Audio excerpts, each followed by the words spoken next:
estamos en esta mesa de debate, mesa de análisis, y hoy está con nosotros José Martínez Cruz, quien es el presidente de la Comisión Independiente de los Derechos Humanos en el Estado de Morelos. Mi querido Pepe, me da mucho gusto poder saludar. ¿Cómo te va? Muy bien, gracias por la invitación. Y bueno, solamente para decir, es que me han dicho en varias ocasiones, ¿y cuándo te vas a jubilar? Porque siempre he sido el presidente de la Comisión Independiente de Derechos Humanos, como mucha gente me conoce. No, yo soy actualmente coordinador de comunicación de la Comisión Independiente de Derechos Humanos. Ok. Y tenemos un equipo en donde Juliana es la coordinadora general. Bueno, aquí hay varios temas de los que vamos a platicar, Miriam, y uno de ellos, el primero, y vamos a ver esto que has presentado también, que has preparado, es el caso lamentable esta semana, la muerte por inyección letal en contra del morelense Edgar Tamayo Arias. Miacatlán aguarda el arribo de los restos de Edgar Tamayo Arias, ejecutado por las autoridades de Texas el 22 de enero. El miércoles, tras el fallo adverso de la Suprema Corte de Justicia de los Estados Unidos, a Edgar le fue inyectada la dosis letal de fármacos 3 horas después de lo fijado y declarado muerto a las 21 horas con 32 minutos.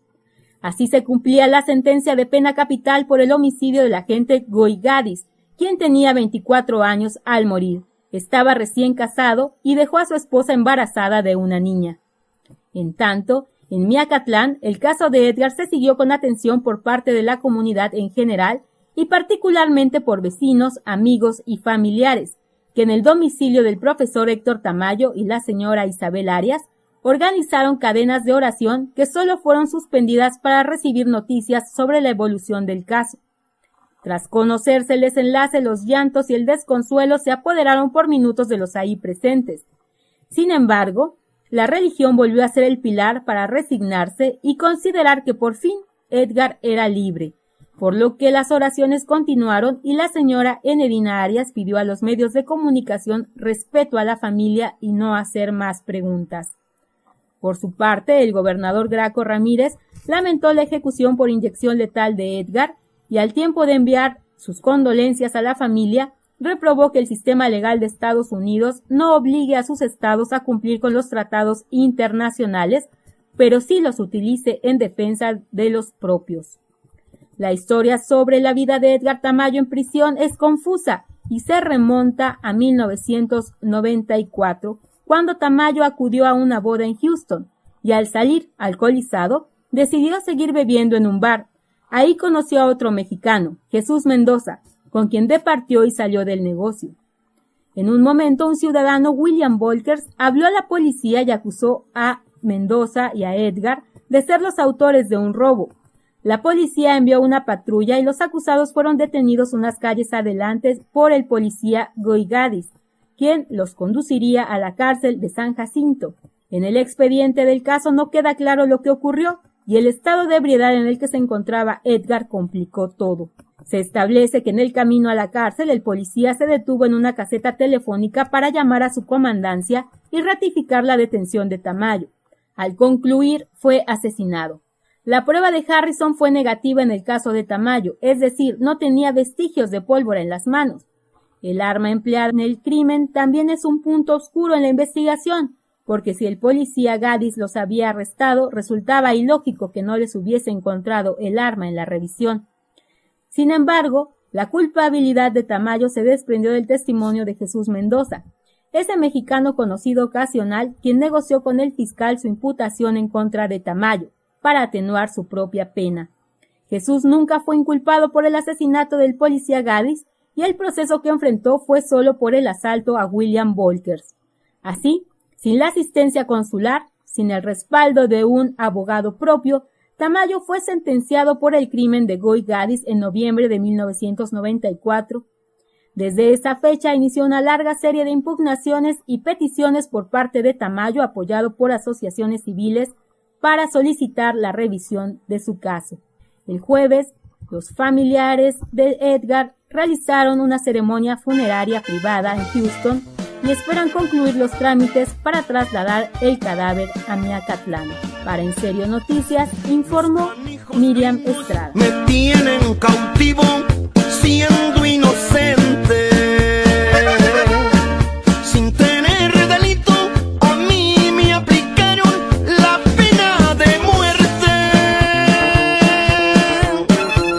Bueno, ya estamos de vuelta. Esto es lo que pasó durante esta semana.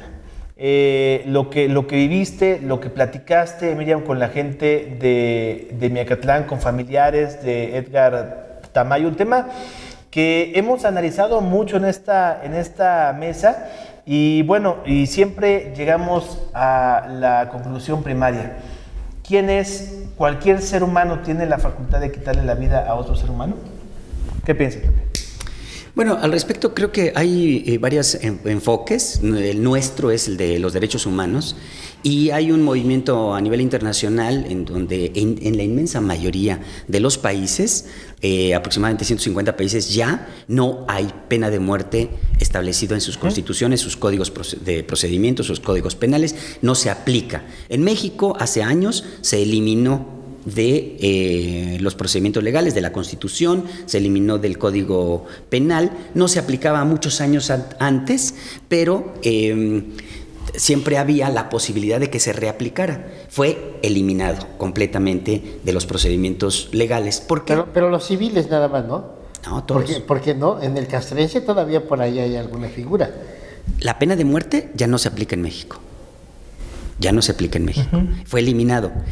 ¿Por qué razón? Precisamente porque México ya firma y en la Constitución misma está los derechos humanos, que es la parte inicial de la reforma constitucional, y México está obligado por los tratados internacionales a respetar los derechos humanos en México.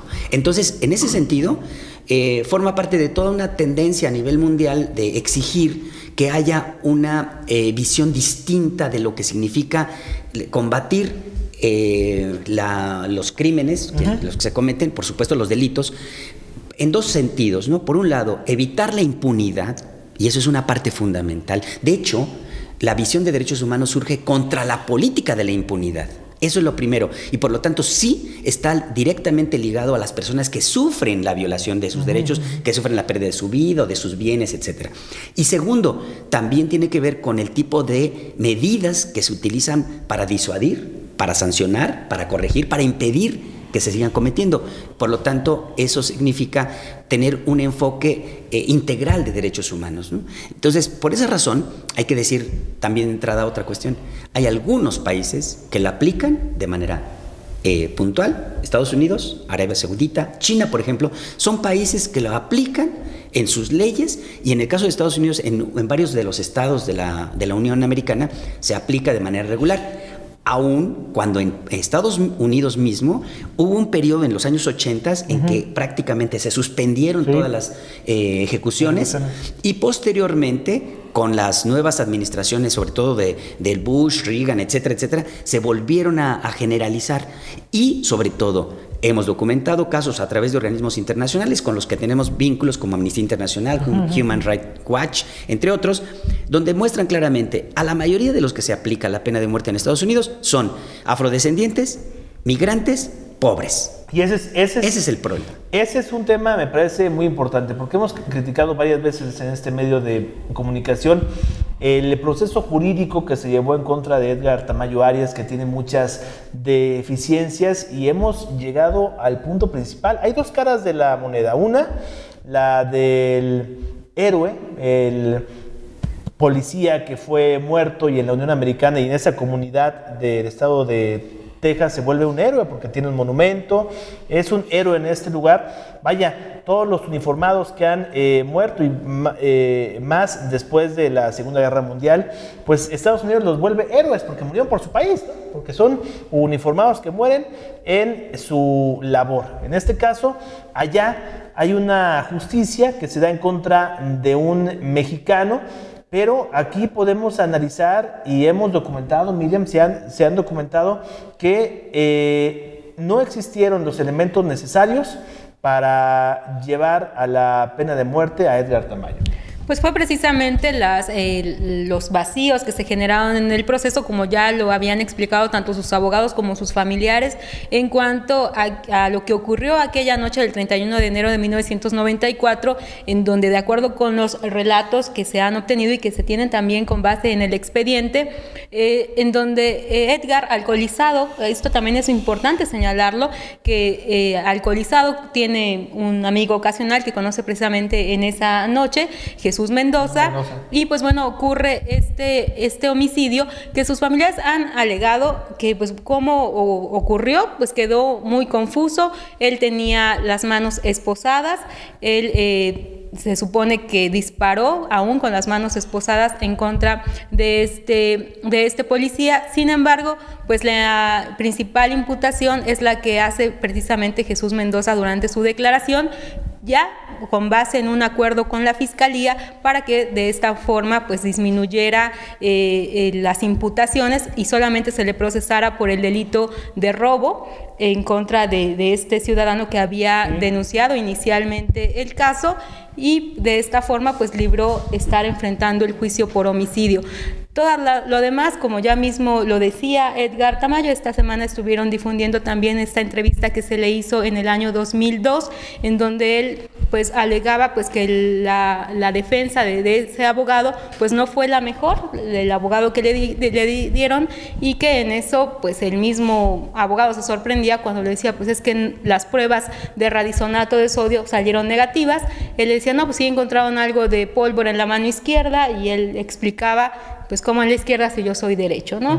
Bueno, todas esas series de dudas pues podrían, al no tener un juicio justo, al no tener la asistencia consular, pues se abren muchas interrogantes, no queda clara la culpabilidad, y ante esto pues hay la posibilidad de que se haya cometido una injusticia en nombre de la justicia, valga la redundancia. Y antes de la pausa le vamos a presentar un fragmento de las palabras que decía Edgar Tamayo Arias hace algunos años, justamente viendo todas estas lagunas que existieron en su caso. Esa es la pregunta que yo me hago diario en la noche. ¿Cómo pasó? A un oficial, un SPD de Houston, ¿verdad? Lo esposaron enfrente de la corte y le dijeron, quítatela tú solito, el arma. No pudo, ¿me entiende? Eso no se puede, uno solo, no se puede. Tuvo que ver segunda persona ahí, ¿me entiende? Mi abogado me dice, y te hallaron pólvora en una mano, en la mano izquierda, ¿verdad? Y le digo, espérate tantito, le digo, oye, ¿por qué me hallaron en la mano izquierda si yo no soy izquierdo? Yo soy derecho. Ahí lo noté, cómo hizo una reacción en su cara de que me estaba mintiendo, ¿verdad? Y le digo, ok, vámonos con las huellas. Y dice, no se pueden sacar huellas de la clase de arma, de la clase de cacha que tiene la pistola. Digo, ¿cómo que no se puede? Le dije, estas gentes están bien avanzadas, pueden sacar las huellas hasta debajo del mar. Y me dijo que no se podía, que porque la cacha era como esta clase de material así con hoyitos. Dijo que era muy difícil y muy caro. ¿Ok? Si en ese tiempo ese examen salía, por ejemplo, $5,000, por $5,000 yo estoy aquí. Eso es lo que está valiendo mi vida, lo que puede valer mi vida, $5,000, por ejemplo. En una prisión de Texas se cumple la sentencia de pena capital en contra del morelense originario de Miacatlán, Edgar Tamayo Arias. Su cuerpo será repatriado la próxima semana. En Cuernavaca continúan las movilizaciones contra el incremento en las cuotas por recolección de basura. No lo permitirán, advierten los Frentes Unidos. Asesinan a un profesor jubilado en el municipio de Tlayacapan. Tras su muerte, el IEBEM anuncia medidas para resguardar los planteles educativos.